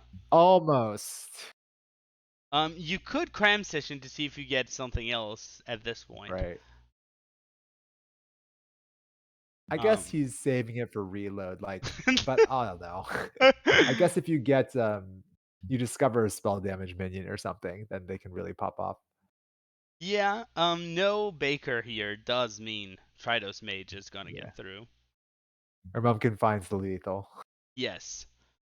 So Trido with 3 Incanters flow gets through, looking nervous in this one, but he doesn't lose 3-0. There's still a Shaman and a Warlock to get through a Warlock, but at least the first time it works. Yeah, I think it's gonna come down to what shaman did he bring. Um, Sure. I'm curious about that a little bit as well Yeah, Quest would not because do great here. right, right. So the shaman ban allows him to play the other shamans pretty much, because you don't have a hard counter, right? Yes. But we already know he played. Wait, did he already play the shaman? I'm getting confused now. No, no, only his No, opponent. right? So we don't know what shaman it was. No, Nope. no, no. He played it the first game, right, against the druid, Oh yeah, he did. He and it played was Quest quest Shaman. shaman. So he's That's going to. very interesting. Huh. I would I not don't. have expected this lineup to go this way, honestly. Yeah, it's very interesting. So he is forced to go for this mirror match to try to get another point for sure. But that quest shaman's gonna struggle. Yeah. Uh, There is one difference though. This is not a mirror match. oh, you're right. This is So he does 6D. have an advantage here. He does have an advantage because this is 6 demons. And 6 demons tends to beat Handlock as long as the player who plays 6 demon is good, which is not my case, but for most people, this tends to be a fairly favored 6 demon match. That free admission pickup Yes. is nice. He does have 2 of the demons in his hand though, so we'll see how many demons he's playing, whether he's playing 7 or 8, or if he's just playing 6. Yeah. Your mom kid now sees the free admissions. Not what you ever want to see against a warlock. Yeah. He just needs the hand of Gul'dan to be able to do something, perhaps on 6. Yes. Your mom kid trying to go fast here, just seeing what he can do in the beginning, so he doesn't get hurt by the insanity that could happen at any moment. Yeah, he's, trying to put on some pressure, but also he does have Raised Dead too behind this. So um able to get some early pressure on, which I think is very important. Yeah. Now, 2 damage for this Warlock means the first part of the quest line is over, which does help a lot. That means when you're getting later into your Stealer of Soul turn, you're going to have an easier time. Now, Yeah. I want to ask you, Wild9, is this a deck you have practice with? I have played it a little bit. I did play it in pro once. It does feel that if you draw things in the right order, you are very, very, very favored in this matchup in particular. Um, just Sure. because a lot of times now the decks have changed a little bit, and that I do know that this handlock is running more threats than some other versions of this deck. Sure. So that does help for this particular matchup, but it's just so hard to pressure enough before basically some part of this combo goes off. And once that Yes. happens, it does like you just lose basically, right? There's not much that you can do from there. Yeah. Yeah. And it is getting close. We can see now that if there's a Hand of Gul'dan drawn, this is going to be a turn 7 combo. Yeah, even before then, yeah, yeah, turn 7 will be great. But he could also even steal or backfire. That's another way to go, even though he doesn't have everything. It's gonna come down to how much pressure he feels and when he needs to go off, because he could just Yes. wait 2 turns, right, and go off on 9 instead.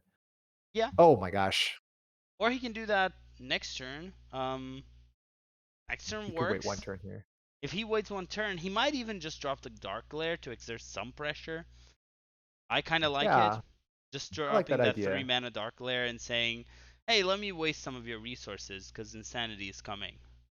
Yeah, I mean, oh my gosh, he's gonna go now. I do think this is a little premature. I don't think it's necessary. It's not necessarily a bad play. Like it's still just fine, but Yeah. you don't need to, I don't think. And, oh, he does get a discounted stealer though, which is good because he does have backfire and the dark layer to back it up. So it turns out like this is probably just fine. Like, yeah, he can even clear off his own his own Yeah. minions, and this is just we're just going to progress the quest as fast as possible. Yeah, just go for that quest finish um, at this turn. That's pretty much fine. Next turn, you're going Dark Lair into Stealer of Souls, maybe even double Dark Lair, and go crazy. Yeah, it was a very aggressive play, I think there, just because I I think agree. if you don't draw the right cards, you could the word throw is too strong of a word, but it does, you run some risk there. Yes. Now, at the But he same, does get the stealer, so it does seem to like it'll work out. And he's gonna this is good. The cult neophyte on top of a ton of pressure. yeah. Now let's see if he knows how to play this, because this is not trivial. Yeah, this is not trivial at all. He needs to make sure he doesn't kill himself as well. Yeah. Also needs to make sure he has enough time to do everything. Right. Um he needs one more mana. Yeah. Could equip the He can rod. more yeah, the moral coil is probably fine, and then you're gonna Yeah. play Tamsin here and then keep going, hopefully. True. Yep, these are good. He's a little bit low on time, but he's gotta go. Yes. He needs to play this really fast. I think I'm not sure if he has it here though.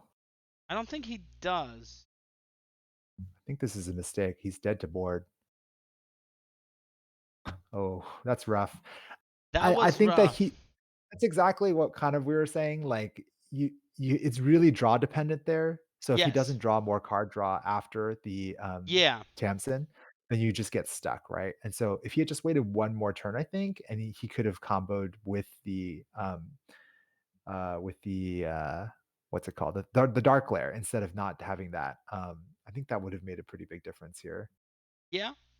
I agree. I have to agree with you. I think this was just a case of waiting one more turn. It wouldn't have been messed up by Neophyte just because of what you had there. And in that case, you could have won the game easier. But I'm going to invite your mom, Cat, for a post-game interview. Yeah, it's definitely a tough deck to play. So It is. It definitely is. because yeah, I mean, Ermunka played that really well too, choosing the right turn to kind of force his hand. Yes. Um, Adding him here right now. Oh, I need to send a friend request. Don't have.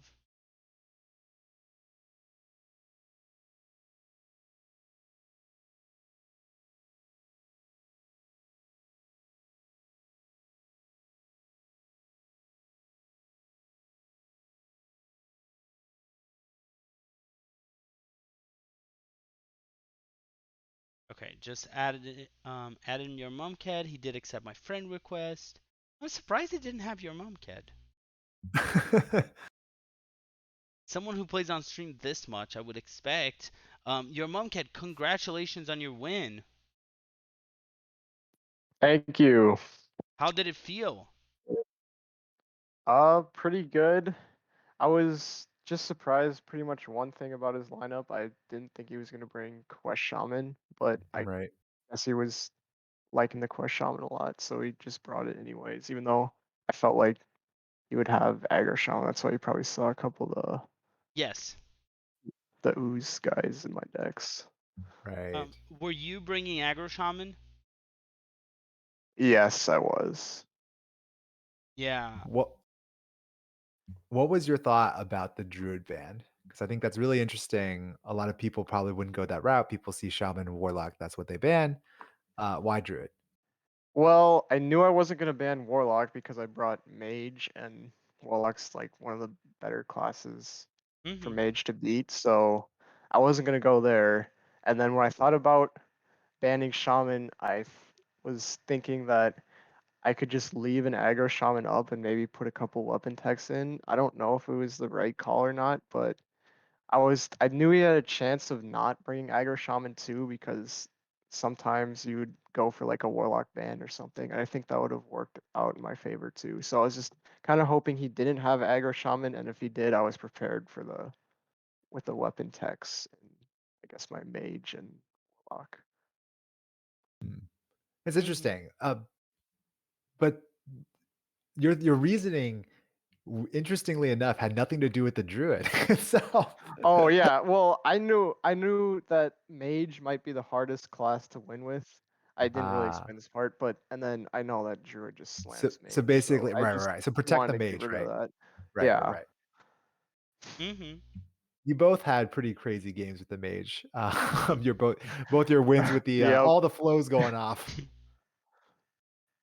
Yeah, that was good when I drew him back to back, I think in the mirror, and that Mm-hmm. was good. It was a really tight game still. He got his quest done really fast, and I was kind of nervous there at the end, but he didn't quite have enough to finish me off. Mm-hmm.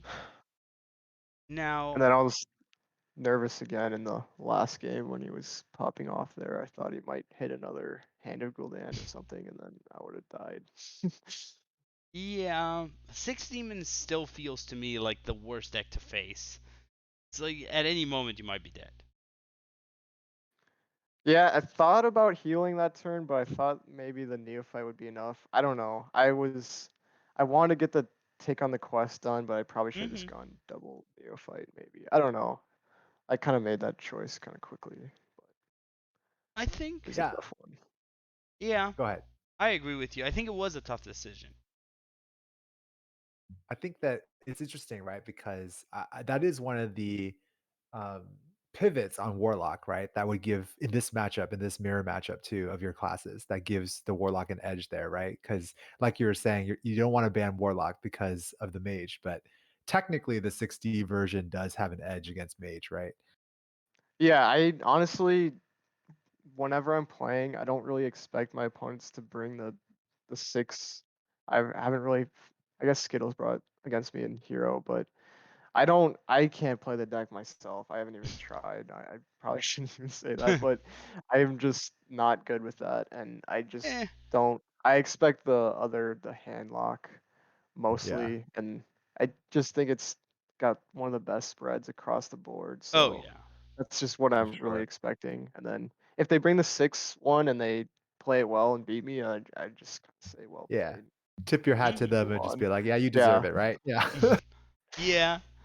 I've openly said many times that I do not know how to play 6D, and I totally agree with you. It's one of those decks.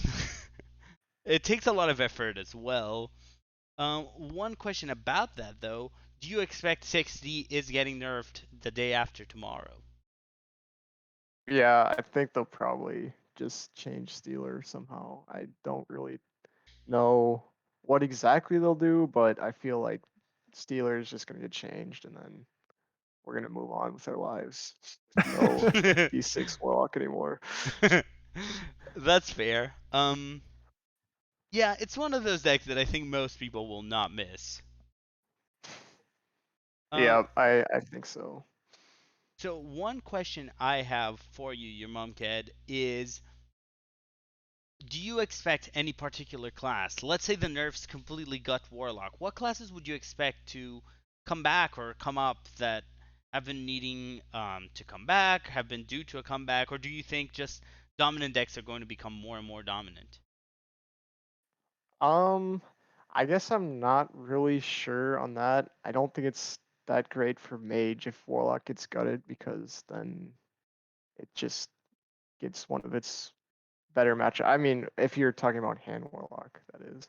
Yeah. But I I think Shaman will still be good, and then maybe Druid gets more experimentation. I know it was pretty popular in the Masters Tour with a Mhm. lot of different stuff going on. I actually just saw like the inclusion of claw machine, and I'd never really even thought of that before, but I thought that was cool. I'd had That it is in a my cool deck. idea. It's a fun way to get Anaconda out early. Yeah, I just if you've like coin overgrowth or something, then you have a claw machine, and then you have a big anaconda. You can maybe even just drop onto the board depending Yeah. what you Um. face. Yeah. Now, one final question. I don't know if Wild Nine has any other questions, but my final question for the night is: do you have any shout outs you want to say? Anything, anyone you want to thank? Anything you would like to say? The floor is all yours. Um, I don't really have too many things to say, but I hope that this starts a little comeback for my team this week. We were down pretty bad. I want to say I think we're down like 2-8 or something. So I guess this puts us back to within reach. Blue and Zayd play tonight, so hopefully they can both pick up wins. Be a big week for us to move to 2-1, I guess. And Yeah. then I guess just shout out my other teams too. My no pros here buddies, Hero and Pro, and I hope to continue our success from last season and Yeah. maybe finish it off this time in Hero. um, I hope you all don't win Hero, but I will wish you the best of luck. Uh, Wild Knight, any final questions you want to ask? Anything you would like to say before we end our show? No, thanks so much for playing on stream, Monkid. Good luck for the rest of your season. Oh yeah, thank you. Good Yeah. luck to you guys too. Yeah, thank you for playing on stream. Thank you everyone who played on stream. I want to thank your mom, Ked, Trido 2. I want to thank Saku and Kotomora for our first match. Thank you all for playing. It is great to have you. If anyone would like to play on stream, you can always DM me, DM Saku, DM Fish, DM Wild9. We're always willing to schedule you. There's some hot matches tonight. I don't know if Saku has posted it on the Discord. Probably. No, not yet. But there are some hot matches incoming. Battlegrounds incoming tonight. I'm sure there's going to be a post about that soon. I want to thank Wild9 for joining me. Thank you so much for joining me tonight or today, still afternoon depending on where you are, for the stream. Yeah, definitely. It's been fun. Yeah. Also, for those of you who would like to join content, you can also DM us. We are always looking for casters, so if it's something you're interested, I just thought I would put it out there that you can DM us, and if there's a spot, and we'll just let you know. But yeah, that is it for our show. Thank you all for watching, and Saku will see you in 2 or 3 hours. Bye, everyone.